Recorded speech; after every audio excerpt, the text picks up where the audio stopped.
Point ये है कि बाबा साहेब अम्बेडकर एक प्रमुख ऐसा चेहरा थे, ऐसा शख्सियत थे जिन्होंने मार्जिनलाइज कम्युनिटी के जिन लोग पिछड़े तबके से थे उनके पॉलिटिकल राइट्स के बारे में, फंडामेंटल राइट्स के बारे में एक बहुत ठोस कॉन्स्टिट्यूशन में स्ट्रक्चर बनाया।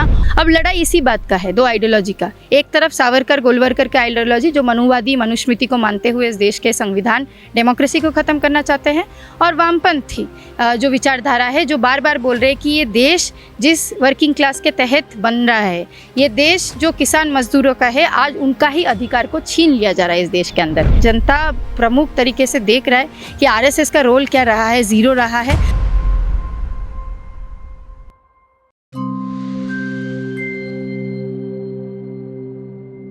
नमस्कार, आचरण के साथ मैं हूं टीएन मनीष। इस समय ग्वालियर से एक बहस जो है वो देशव्यापी स्तर तक पहुंच गई है।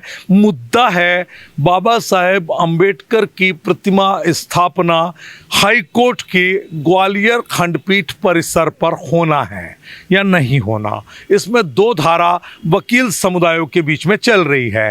एक विचार ये है कि इसकी स्थापना की जाए, जबकि वकीलों का एक समूह इसके प्रक्रियागत विरोध के चलते इस पर आपत्ति लगातार जता रहा है। और अब ये मामला कोर्ट परिसर से हटकर अम्बेडकर वादियों और अम्बेडकर विरोधियों के बीच में है। और इसी कड़ी में आज सामाजिक न्याय का एक सम्मेलन ग्वालियर में है। उस सम्मेलन में वक्ता के तौर पर भागीदारी करने के लिए जेएनयू की एक्स प्रेसिडेंट आयुषी घोष ग्वालियर पहुंची हैं, जो कि एसएफआई की भी जिम्मेदारी देखती हैं दिल्ली की, और इसके अलावा एसएफआई के सेंट्रल कमेटी की मेंबर भी हैं। आयुषी हमारे साथ हैं। आपका आचरण में बहुत स्वागत करता हूं। शुक्रिया। आयुषी, आपको क्या लगता है कि अभी जो ये बहस है, इस बहस का आधार क्या है? जिस तरीके से हम लोग देख पा रहे हैं कि एक तरफ जो लॉयर्स हैं या एडवोकेट्स हैं वो बोल रहे हैं कि अम्बेडकर की बाबा साहेब अम्बेडकर का मूर्ति या प्रतिमा होना चाहिए, और एक तरफ हम देख रहे हैं कि जो लोग प्रक्रिया के आधार पे इसका विरोध कर रहे हैं वो वैसे ही लोग हैं जो बाकी बहुत सारे तर्क लेके आ रहे हैं कि हम बाबा साहेब को नहीं मानते कि बाबा साहेब ने कॉन्स्टिट्यूशन या संविधान का मेन जो स्ट्रक्चर है वो तैयार किए हैं। वो डिबेट भी आ रहा है। तो हम क्लियरली ये आज ग्वालियर में जो चीज़ हो रहा है वो एक आइसोलेटेड इंसिडेंट नहीं है। पूरे देश भर में हम लोग देख पा रहे हैं कि इस समय पे बाबा साहेब की जो विचारधारा है उसके ऊपर एक अटैक है। संविधान को मानने वाले जो लोग हैं उनके ऊपर अटैक है, और ये लोग जो मनुवादी सोच लेके आते हैं ये बहुत ठोस तरीके से अपना सीना तान के बोल रहे हैं कि हाँ, हम तो मनुवादी लोग हैं, हम मनुस्मृति को मानते हैं। तो आज ये विचारधाराओं की लड़ाई है, और इन विचारधाराओं की लड़ाई में ये बहुत ज़्यादा ज़रूरी हो जाता है कि देश आज़ादी के बाद जिस तरीके से संविधान ने एक बहुत ही महत्वपूर्ण रोल हमारे देश के अंदर, हमारे जनता के अंदर प्ले किया है कि इस देश के अंदर अगर आप अदानी हो, अंबानी हो, कोई भी हो जाओ, और इस देश के अंदर जिस देश के अंदर कोई अगर मज़दूर है, किसान है, उन दोनों के पास ही अगर समान अधिकार है वो संविधान के चलते हैं, और उसका कंट्रीब्यूशन बाबा साहेब अम्बेडकर का रहा है। इस बात को ये लोग नकारना चाहते हैं, और उसी इतिहास को दोहराने के आज के समय पर ज़रूरत है कि आप इतिहास को झुठला नहीं सकते, आप इतिहास को बदल नहीं सकते हैं। जो लोग इतिहास बदलने की कोशिश कर रहे हैं, जो लोग इतिहास को झुठलाने की कोशिश कर रहे हैं, आज उनके खिलाफ भी ये लड़ाई है। इसमें जो एडवोकेट अनिल मिश्रा है, जिन्होंने सबसे पहले ये नई बहस को जन्म दिया इस तरह से कि संविधान निर्माता वो नहीं मानते, और उन्होंने कहा कि जो BN राव साहब हैं उनका मेन रोल प्ले किया था उन्होंने। तो इसके बाद उन्होंने भी यही कहा कि हिस्ट्री रिपीट्स इटसेल्फ। तो ये जो बात आ रही है, आप भी इतिहास दोहराने की बात कर रहे हैं, वो भी इतिहास दोहराने की बात कर रहे हैं। उनका अपना इतिहास है, आपका अपना इतिहास है, तो ऐसे में क्या है कि भ्रम की स्थिति नहीं। मतलब भाजपा का जो अभी करंट MP है कंगना रनौत, उन्होंने तो बोला था कि आज़ादी तो मिला ही नहीं है देश को, 2014 के बाद आज़ादी है। तो क्या हम इस इतिहास को मानने लग जाए कि जहाँ पे नए इतिहासों को क्रिएट किया जा रहा है और उनके हिसाब से इतिहास बनाया जा रहा है। तो हम मानते हैं कि हमारे देश के अंदर संविधान की लड़ाई, बाकी चीज़ें हिस्टोरिकली होते आ रहा है और ये चीज़ें हमें पढ़ाया गया है, हमें बहुत सारी तर्क से मिला है। तो अभी नए से कोई आके भाजपा का प्रमुख, भाजपा के प्रवक्ता आके अगर हमें नए से इतिहास सिखाएंगे, वो इतिहास तो नहीं मानेंगे। ये लोगों को मानना है कि जो सावरकर है वो फ्रीडम फाइटर थे, ये भगत सिंह के बारे में बात नहीं करेंगे, ये जो बाकी फ्रीडम फाइटर है उनके बारे में बात नहीं करते। तो ये नए तरीके से अपना इतिहास बनाने की कोशिश करें, क्योंकि अगर हम इतिहास के पन्नों को एक्चुअली देखें तो जिस समय पे संविधान लिखा जा रहा था उस समय पे आरएसएस के लोग कहाँ थे? आरएसएस के लोग इस बात पे निर्णय कर रहे थे कि क्योंकि एक दलित संविधान लिख रहा है, हम उस संविधान को नहीं मानते हैं, हम मनुस्मृति के आधार पे इस देश के अंदर चलेंगे। उनके तो आरोप है कि अंग्रेजों के साथ वो रहे और अंग्रेजों के आधार पर ही सारी चीजें उन्होंने चलाई। बाबा साहब ने इस तरह की बात भी कर रहे हैं और बोल रहे हैं कि सूट बूट, तो सूट बूट पहनना क्या, एक दलित सूट बूट नहीं पहन सकता? पॉइंट यही है, जो लोग अंग्रेज़ों के साथ हाथ मिला के अंग्रेज़ों के कैंप्स में बैठे थे और माफ़ीनामा लिख रहे थे, उनके लिए ये स्वाभाविक है कि उन्होंने इतिहास पढ़ा नहीं है। 14 के बाद जब इतिहास जानने लगे तो इनको लग रहा है कि रिपोर्ट कार्ड देखेंगे तो ज़ीरो होगा, तो इसीलिए नए से इतिहास लिखने की कोशिश किया जा रहा है। लेकिन ऐसे इतिहास को झुठलाया नहीं जा सकता है। जनता प्रमुख तरीके से देख रहा है कि आरएसएस का रोल क्या रहा है, ज़ीरो रहा है। और अभी आरएसएस अगर उसमें 100 आउट ऑफ 100 करने की कोशिश करे, ऐसे तो नहीं मार्कशीट बनाए जाएंगे। जैसे राव साहब को तो उन्होंने भी क्रेडिट दिया, ऐसा बोलते हैं ना, और बोला भी बाबा साहब ने कि इनको भी मैं श्रेय देता हूँ कि इन्होंने काफ़ी मेहनत की। देखिए, उस समय पे तमाम सारे उन जनता की, उन फ्रीडम फाइटर्स का सबका कंट्रीब्यूशन है। अगर हम लोग देखेंगे इतिहास खोल के, कि जिन्होंने साम्राज्यवाद के खिलाफ, अंग्रेज़ों के साम्राज्यवाद के खिलाफ लड़ाई लड़ा है। और वो कोई 1-2 दिन, चंद दिन का इतिहास नहीं था, 200 साल का इतिहास रहा है, जहाँ पे हर एक कोने से हर एक जनता इस देश का लड़ाई लड़े थे। एक प्रमुख लड़ाई मूवमेंट बनाया गया था, जिस मूवमेंट के तहत बोला था कि हम साम्राज्यवाद के खिलाफ लड़ेंगे, अंग्रेज़ों का साम्राज्यवाद के खिलाफ लड़ेंगे। तो लड़ाई में तो शामिल बहुत सारे ऐसे अनगिनत लोग थे जिनके शायद इतिहास के पन्नों पे नाम भी नहीं होगा। लेकिन पॉइंट ये है कि बाबा साहेब अम्बेडकर एक प्रमुख ऐसा चेहरा थे, ऐसा शख्सियत थे, जिन्होंने मार्जिनलाइज कम्युनिटी के, जिन लोग पिछड़े तबके से थे, उनके पॉलिटिकल राइट्स के बारे में, फंडामेंटल राइट्स के बारे में एक बहुत ठोस कॉन्स्टिट्यूशन में स्ट्रक्चर बनाया। और उसी की बात आज के समय पे हो रहा है। ऐशी जी, उन्होंने ये भी कहा था बाबा साहब ने कि मैं 10 वर्षों के लिए केवल इस बैसाखी को चाहता हूं, ताकि मुख्य धारा में हमारे दमिश शोषित और निचले तबके का जो पूरा की पूरा जनसंख्या, आबादी है, वो आ जाए। तो आपको लगता नहीं है कि ये इसको पॉलिटिसाइज किया गया और आरक्षण को राजनीति ने हथियार बना लिया? 1935 से आज तक लगातार इसको चला रहे हैं। इसीलिए तो हम लोग बोल रहे हैं कि जातिगत जनगणना होनी चाहिए। उससे हमारे सामने ये फैक्ट्स क्लियर रहेगा कि इम्प्लीमेंटेशन के आधार पे इम्प्लीमेंटेशन हुआ है कि नहीं रिजर्वेशन का। आज के समय में भी देश के अंदर, मैं जिस यूनिवर्सिटी से आती हूँ, जिसको बहुत जाना माना जाता है, NIRF का रैंकिंग 2 है, जवाहरलाल नेहरू यूनिवर्सिटी के अंदर आज भी SC ST OBC का सीट्स PhD के अंदर खाली जाता है। प्रोफेसर्स का सीट्स नॉट फाउंड सुटेबल बोल के खाली रख दिया जाता है। तो आज ये देश के एक प्रमुख यूनिवर्सिटी के अंदर हो रहा है। हम लगातार देख पा रहे हैं कि पब्लिक यूनिवर्सिटीज़ के अंदर SC ST OBC की रिजर्वेशन की वायलेशंस हो रही हैं। तो अगर 70 साल बाद भी रिजर्वेशन, इस तरीके से आरक्षण को वायलेशन होगा, तो हमारा मानना है कि इम्प्लीमेंटेशन ढंग के तरीके से नहीं हुआ है। और बाबा साहेब अम्बेडकर ने जिस समय पे बोला है, उन्होंने एक और चीज़ बोली थी जो शायद हम लोग सिर्फ बात नहीं करते बहुत डिटेल्स में। उन्होंने बोला था कि पॉलिटिकल फ्रीडम सिर्फ सफिशिएंट नहीं होगा, राजनीतिक अधिकार देना या वोट का अधिकार दे देना सिर्फ सफिशिएंट नहीं होगा, आरक्षण सिर्फ सफिशिएंट नहीं होगा। एट द एंड सोशल और इकोनॉमिक आज़ादी बहुत ज़्यादा ज़रूरी होगा। उस पर कोई चर्चा नहीं करता है कि आज के समय पे SC ST OBC के जो जनता है, उनका इकोनॉमिक स्थिति क्या है, सोशल मोबिलिटी क्या है। क्या आज भी जवाहरलाल नेहरू यूनिवर्सिटी के अंदर 20% प्रोफेसर्स जो है, क्या वो ट्राइबल कम्युनिटी से आते हैं? हमारे पूरे यूनिवर्सिटीज़ में, सारे सेंट्रल यूनिवर्सिटीज़ में देश के अंदर कितने ट्राइबल ऐसे प्रोफेसर्स हैं जो वाइस चांसलर, कितने ट्राइबल वाइस चांसलर्स हैं? उसी से आखिरा साफ हो जाएगा कि रिसोर्सेज किसके पास गया है और आरक्षण के नाम पे आज पॉलिटिसाइजेशन कौन करके उन्होंने तो शिक्षा का दीप जलाया था। हमेशा ये कहा था कि शिक्षा एक ऐसा हथियार है जिससे आप लड़ सकते हो। तो कम्युनिटी को तो उन्होंने हमेशा एजुकेशन की तरफ प्रवृत्त किया ना। तो इसमें किसी ने रोका है क्या कम्युनिटी को आप पढ़ो मत? एकदम रोका गया है। हम इस तरीके से नहीं बोलेंगे कि किसी ने आके खास करके आपको रोका।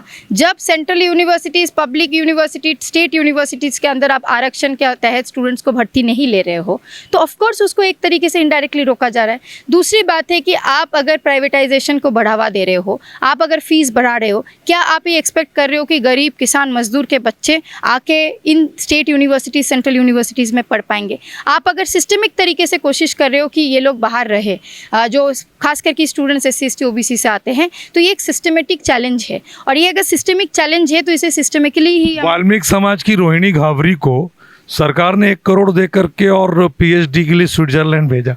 तो ऐसे तो बहुत उदाहरण है। ये तो वही उदाहरण है ना कि दलितों के पास गाड़ी है, इसलिए हम मानते हैं कि उनको सारे जो कम्युनिटी, दलित कम्युनिटी से लोग आते हैं, सबके पास रिसोर्सेस है। ऐसा तो नहीं है ना। इसीलिए जातिगत जनगणना भी ज़रूरी है कि हमें समझ आए कि आज के समय पे स्थिति क्या है, सोशल मोबिलिटी और इकोनॉमिक मोबिलिटी देश के अंदर SC ST OBC कम्युनिटी से जो लोग आते हैं उनका क्या हुआ है।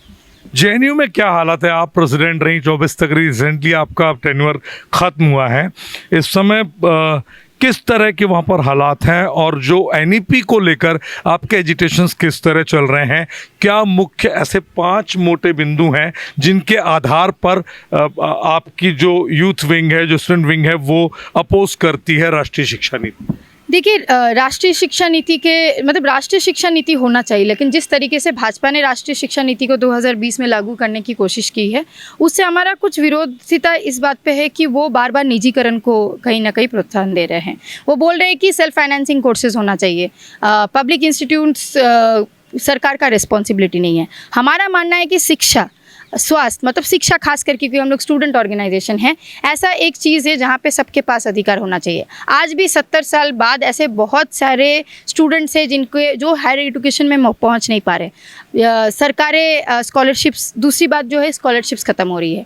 आप देखिए, अगर माइनॉरिटी स्कॉलरशिप से, SC ST OBC, single girl child की स्कॉलरशिप से, इन तमाम सारी नेशनल स्कॉलरशिप्स को ख़त्म की गई है, ये बोलते हुए कि फ़ंड नहीं है।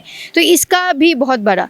तीसरी चीज़ है कि स्टूडेंट यूनियन का जो इलेक्शंस है, हम तमाम सारे, मतलब आज ग्वालियर में है, मध्य प्रदेश के अंदर आप किसी भी कॉलेज उठा के देख लीजिए, स्टेट हो, बाकी यूनिवर्सिटीज़ हो, हम कुछ प्रमुख ही देश के, आप हैदराबाद, JNU, दिल्ली यूनिवर्सिटी, 2-3 प्रमुख यूनिवर्सिटीज़ है जहाँ पे हम देख पा रहे हैं स्टूडेंट यूनियन इलेक्शन हो रहा है। लेकिन लगातार जो छात्रों का यूनियन का अधिकार है उसको कहीं ना कहीं ख़त्म किया जा रहा है। आपको लगता है नई पौध के नेता कैसे निकलेंगे? एग्जैक्टली, जो BJP आज इतने बड़े बड़े बातें करते हैं, उसके पार्टी में बहुत सारे ऐसे लोग आए हैं जो स्टूडेंट यूनियन के तहत लीडर्स बन के आए हैं। तो हमारा मानना है कि स्टूडेंट यूनियन जब तक रिप्रेजेंटेशन नहीं रहेगा, स्टूडेंट्स अपने हक की बात नहीं कर पाएंगे। इसके साथ साथ जिस तरीके से प्राइवेट यूनिवर्सिटीज़ या कॉलेजेस का बढ़ावा दिया जा रहा है, लोन्स की बात की जा रही, ग्रांट्स की जगह, इन तमाम सारी चीज़ों को लेकर हमें विरोधिता है। और हमारा मानना है कि सार्वजनिक शिक्षा को बेहतर करने की ज़रूरत है। आखिरी चीज़ जो स्कूल्स की हालत है और मर्जर नई शिक्षा नीति के थ्रू हो रहा है, हम लगातार सारे राज्यों में देख पा रहे हैं। महाराष्ट्र के अंदर 10,000 स्कूल्स बंद हो गए हैं, यूपी के अंदर 8,000 सरकारी स्कूल्स बंद हो गए। अगर बुनियादी सरकारी स्कूल्स बंद होने लगेंगे तो बच्चे जाएंगे कहाँ, और प्राइवेट स्कूल्स में कितने ही लोग पढ़ पाते हैं? यह आज हमारे सामने एक बहुत प्रमुख प्रश्न है। दूसरा ये है कि अभी एक चीज़ और बार बार JNU पे आरोप लगते हैं कि जवानी में बंदा पहुंचता है और बुढ़ापे तक उसका पूरा लाभ ले रहा है वो। तो ये जो चीज़ें हैं, इसको आपको लगता नहीं कि ऐसे में कहीं ना कहीं एक डिस्पैरिटी आती है और उन लोगों को, जो पात्र लोग हैं बेचारे, उनको बाहर रहना पड़ता है? अब यही बात है ना कि जो इस समय पे केंद्र का सरकार है, वहाँ पे 2 मिनिस्टर जो बैठे हैं वो JNU के हैं। हमारी जो वित्त मंत्री है, फाइनेंस मिनिस्टर निर्मला सीतारमन, वो JNU से है। जो फॉरेन एक्सटर्नल अफेयर्स के मिनिस्टर हैं वो JNU से हैं। अगर BJP ये बात उनके लिए भी बताना चाहते हैं तो मुझे नहीं पता है, लेकिन बात है JNU के अंदर बैचलर से PhD को लेके पढ़ाई होता है। बहुत सारे कोर्सेज में पोस्ट डॉक्टरेट भी होता है। तो एक इंसान अगर 17 साल 18 साल से बैचलर्स कोर्स शुरू होता है, तो अगर हम गिन ले 4 साल का बैचलर्स कोर्स, मास्टर्स का 2 साल, 6 साल और PhD कोई कर रहा है 5 साल, तो 11 साल अपने ज़िंदगी का एक यूनिवर्सिटी के अंदर देना ही पड़ेगा।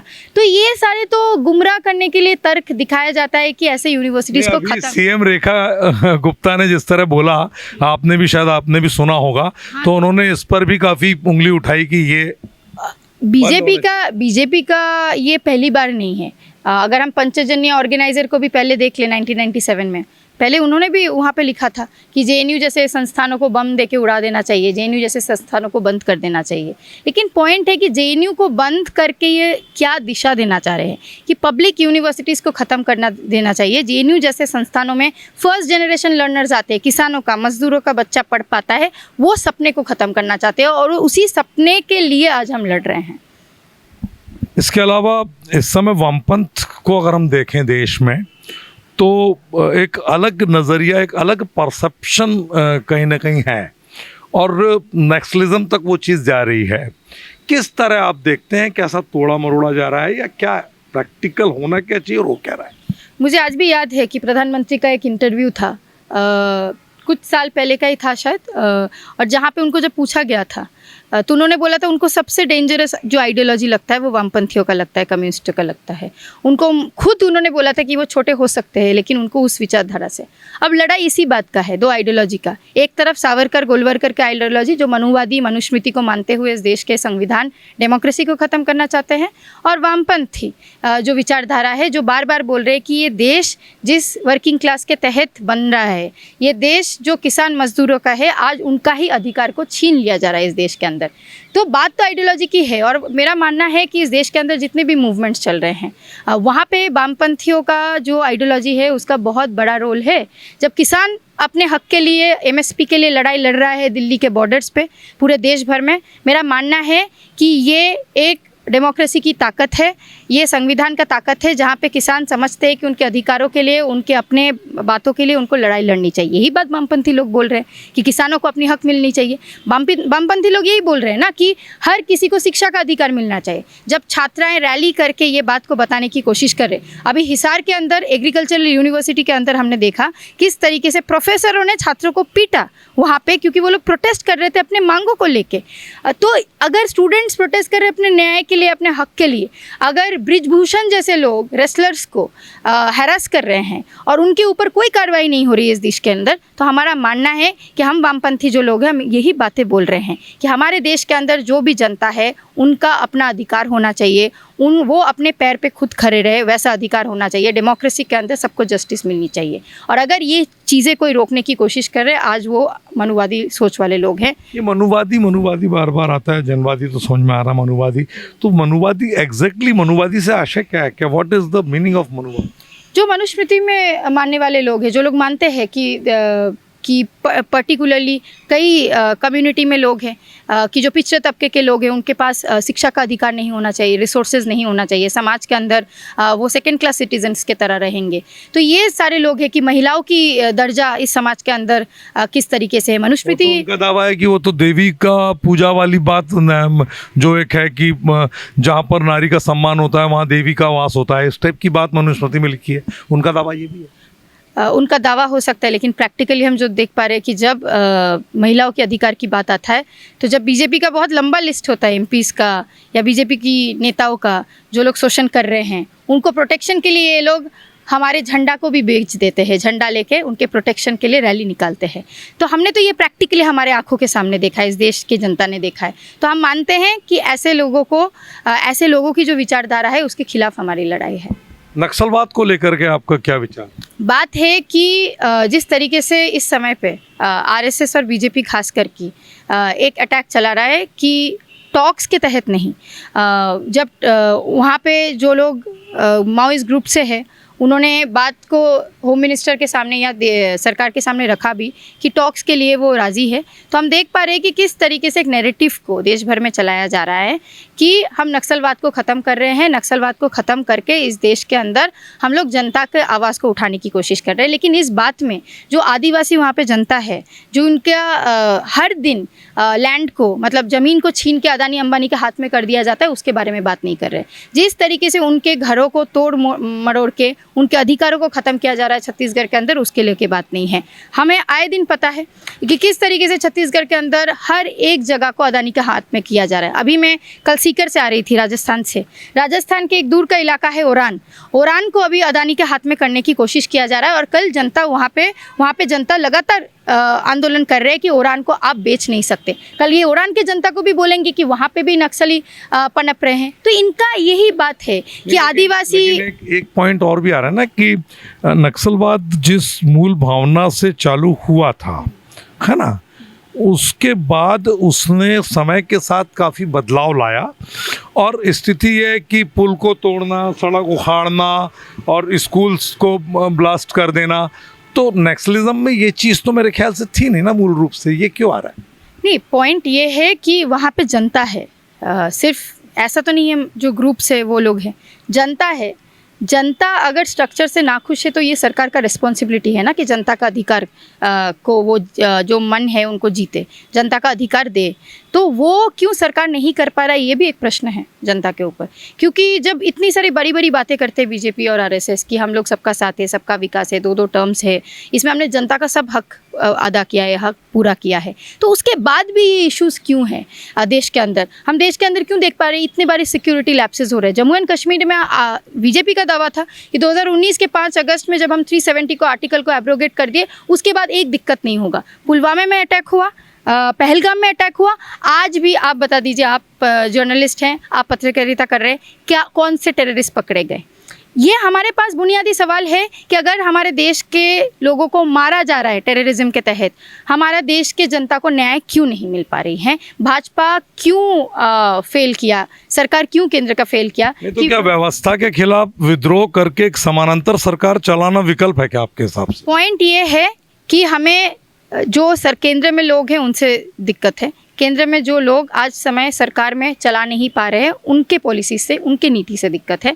हम चाहते हैं कि इस देश के अंदर ये पूरे देश का जो अखंडता है ये देश से चलता है, देश का जनता से चलता है। और अगर देश का जनता ही आज सिक्योरिटी लैप्स की वजह से मारे जा रहे हैं, अगर देश के जनता ही अधिकार लूटा जा रहा है, तो हमारा मानना है कि ऐसा पॉलिटिकल ऑर्गेनाइजेशंस को, ऐसे पॉलिटिकल पावर को चैलेंज करने की ज़रूरत है, रेजिस्ट करने की ज़रूरत है। अच्छा, आखिरी सवाल है, बहुत हो गया। अब ये बताइए कि अंबेडकर की मूर्ति का अगर मैं ग्वालियर से बात करूं तो एक न्यायपालिका का अपना मर्यादा है, अपनी गरिमा है, उसके अंदर का मामला है।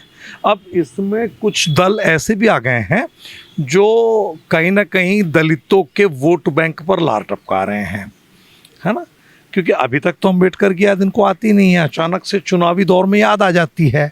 और ये मुद्दा जब मिल गया तो इसको हाईजैक करने की कोशिश है। और उस सामाजिक न्याय जिस सम्मेलन में आप जाने वाली हैं उसमें भी राजनीतिक दल के लोग रहेंगे, तो किस तरह से आप देखती हैं? क्योंकि ये न्यायपालिका का मसला न्यायपालिका अपने स्तर पर निपटाएगी, इसके बाहरी संगठनों का क्या रोल इसमें होना चाहिए? नहीं, कोई भी चीज़ अगर हमारे समाज में हो रहा है वो आइसोलेटेड इंसिडेंट नहीं है। अगर यूनिवर्सिटी के अंदर हो रहा है, ये बात सिर्फ यूनिवर्सिटी के अंदर की बात नहीं हो सकती। मतलब मानिए जेएनयू में कुछ चीज़ हो रहा है आज, तो मैं ये नहीं मानती हूँ कि सिर्फ जेएनयू के स्टूडेंट्स के पास अधिकार है कि जेएनयू के स्टूडेंट्स बोलेंगे। मेरा मानना है कि देश भर के हर एक कोने के जनता का उस पर राय हो गई। क्योंकि अगर जेएनयू में कुछ चीज़ हो रहा है, भाजपा का नेता बाहर बैठ के 5 किलोमीटर दूर होम मिनिस्ट्री है, अगर बोल सकता है कि जेएनयू को बम दे के उड़ा देना चाहिए, वो ओपिनियन रखते हैं। तो ग्वालियर कोर्ट में क्या हो रहा है, अगर बाबा साहेब अम्बेडकर को लेके डिबेट छिड़ा है, तो ये सबका, संविधान में मरने वाले लोग, बाबा साहेब अम्बेडकर पे मानने वाले लोग, सबका अधिकार है कि वो। अम्बेडकर राजनीति का विषय या अम्बेडकर विचार की विषय है? ये विचार की विषय है। इस विचार पे अटैक क्यों है आज के समय पे? अगर नरेंद्र मोदी जी बार बार इस बात को कहीं ना कहीं इलेक्शन के टाइम पे लाते हैं, इलेक्शन आते ही हम देखते हैं कि किस तरीके से हमारी प्रधानमंत्री दलित बहुजन की राजनीति करने की शुरू करते हैं। बिहार में उन्होंने तो कहा कि अंबेडकर की वजह से मैं चाय वाला बना है प्रधानमंत्री। एक छोटी सी चीज़, बिहार में चुनाव है, बिहार में चुनाव है इस साल, और हमने देखा कि यही प्रधानमंत्री जी है जो कुछ महीने पहले बोला कि कास्ट सेंसस की ज़रूरत नहीं है। जातिगत जनगणना की राजनीति जो लोग कर रहे हैं वो लोग किस तरीके से देश को तोड़ने की काम करते हैं। और आज ये प्रधानमंत्री कुछ सप्ताह पहले बोल रहे हैं कि हाँ, जातिगत जनगणना होना चाहिए। तो हमें किस राजनीति की बात कर रहे हैं यहाँ पे? तो राजनीति कौन खेल रहा है हमें बहुत अच्छे से पता है। यहाँ पे हम एक विचारधारा की लड़ाई है और वो साफ है हमारे सामने कि जो लोग अंबेडकर का विचारधारा को रेजिस्ट करने की कोशिश कर रहे हैं, हम उस लेगेसी को आगे बढ़ाने के लिए आए हैं। तो कुल मिलाकर अंबेडकर का मसला आयुषी के मुताबिक ये केवल महज एक कोर्ट के भीतर का मसला नहीं है, क्योंकि अंबेडकर सबके हैं, संविधान के निर्माता हैं, ऐसा इन सभी का मानना है। और इसीलिए सामाजिक न्याय के लिए इस विचार को लगातार आम जनमानस तक पहुंचाने की ये पहल अब शुरू हो चुकी है। लेकिन इसके बरक्स एक पहल BN राव को लेकर भी चल रही है। ऐसे में ये एक नए तौर पर कहां तक मामला जाएगा, कैसे न्यायपालिका इसमें एक सार्थक मोड़ के साथ फैसला लेगी, ये देखना अभी बाकी है। कैमरा पर्सन विक्की सिंह के साथ TN मनीष, आचरण न्यूज, ग्वालियर। देश दुनिया की सभी खबरें देखने के लिए जुड़े रहिए आचरण न्यूज से। आचरण न्यूज, हर कदम आपके साथ।